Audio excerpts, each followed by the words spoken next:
The Ipswich serial murders, a chilling series of killings that took place between October 30 and December 10, 2006, are among the most haunting crimes in the UK's recent history. Over the course of just 6 weeks, 5 women, all sex workers, were murdered in Ipswich, Suffolk, and their deaths would lead to the arrest, trial, and conviction of forklift truck driver Steve Wright, known as the Suffolk Strangler. These murders not only caused an outpouring of grief for the families of the victims, but also ignited widespread debates on issues such as prostitution, drug addiction, the treatment of vulnerable individuals, and the failings of society to protect those at risk. This video will explore the details of the murders, the investigation that followed, the trial of Steve Wright, the role of the media, and the impact on the local community and broader societal issues. The victims, tragic lives and brutal deaths.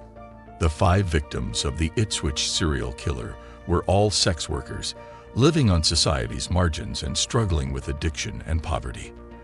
Their deaths highlighted the vulnerability of sex workers, often subjected to neglect and danger. Tanya Nicol, 19, was the first victim, last seen on October 30, 2006. Her body was found on December 8 in a river near Copdock Mill. She had turned to sex work to support her drug addiction, which her family was unaware of. Gemma Adams, 25, was the second victim. A popular and caring woman before her heroin addiction, her body was found on December 2 in a river near Hindlesham. Like Nicol, her involvement in sex work was a result of addiction. Anneli Alderton, 24, a mother from Colchester, was the third victim. Struggling with addiction since 16, she was found on December 10 in Woodland near Nacton. She had been asphyxiated and posed in a cruciform position. Annette Nichols, 29, the fourth victim, had struggled with addiction and resorted to sex work to fund her heroin habit. Her body was found on December 12 near where Alderton's body was discovered. She was the oldest victim, and her death was particularly tragic. The final victim, 24-year-old Paula Clennell, had 3 children, all taken into care due to her drug addiction. Despite this, she continued sex work to support her habit. Her body was found on December 12 near Levington, and her cause of death was determined to be compression of the throat. The investigation: a race against time. The discovery of the first few bodies prompted a massive police investigation, codenamed Operation Sumac. As more bodies were found, Suffolk Constabulary became increasingly alarmed and escalated their efforts. Over 300 officers were involved in the investigation, and assistance was sought from police forces across the country. The investigation focused on the red light district of Ipswich, where all the victims had been working. Police were quick to link the deaths based on the similarities in the victims' backgrounds and the manner in which their bodies were disposed of. In the early days of the investigation, a 37-year-old man was arrested on suspicion of the murders, but he was released without charge. Then, on December 19, 2006, a breakthrough came with the arrest of Steve Wright, a 48-year-old forklift truck driver who lived in Ipswich. Wright had a history of visiting sex workers and was known to frequent the areas where the victims had worked. He was arrested after police linked his DNA to evidence found at several crime scenes. The arrest of Wright was followed by a public appeal, during which detectives urged anyone with information to come forward. The police also warned sex workers to be cautious and to avoid working in the red light district until the killer was apprehended. As the investigation continued, the police worked tirelessly to gather forensic evidence, interview witnesses, and piece together the details of the victims' lives and deaths. Steve Wright's background: a man with a troubled past. Steve Wright, born in 1958 in Norfolk, had a long history of personal struggles.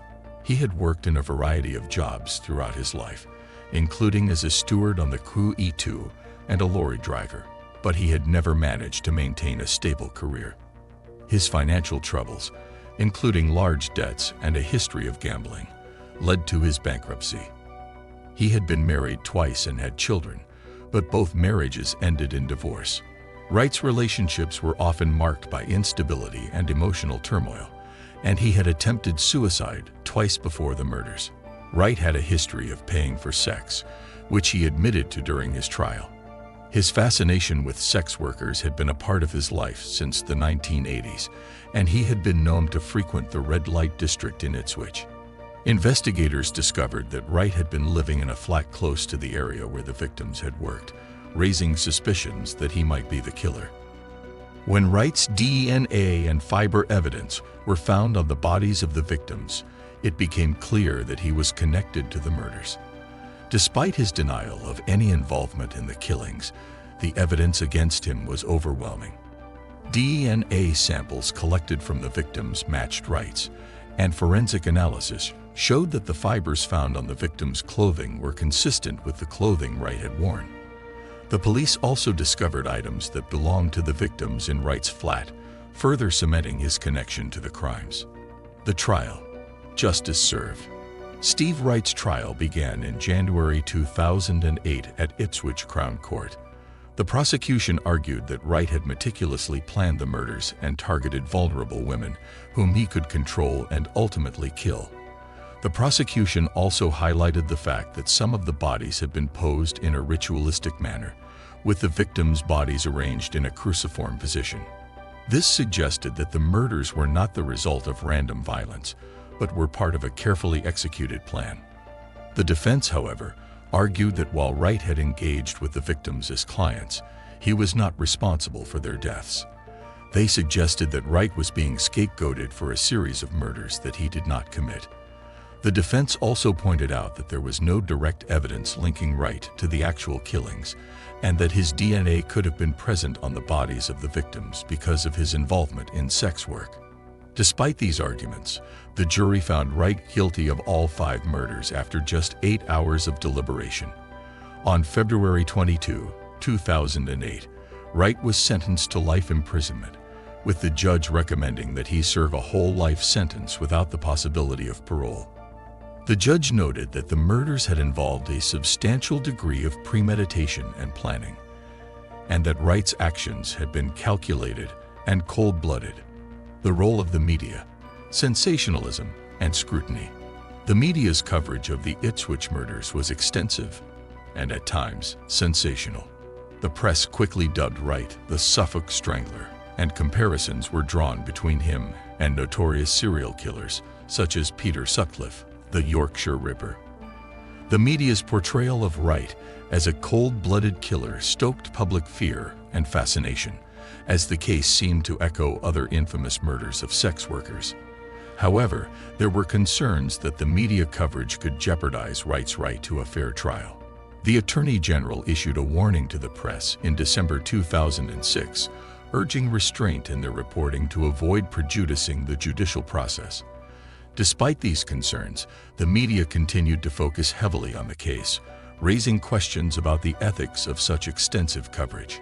While the media's attention to the case was undoubtedly due to the horrific nature of the crimes, it also shed light on broader societal issues, such as the treatment of sex workers and the dangers they face.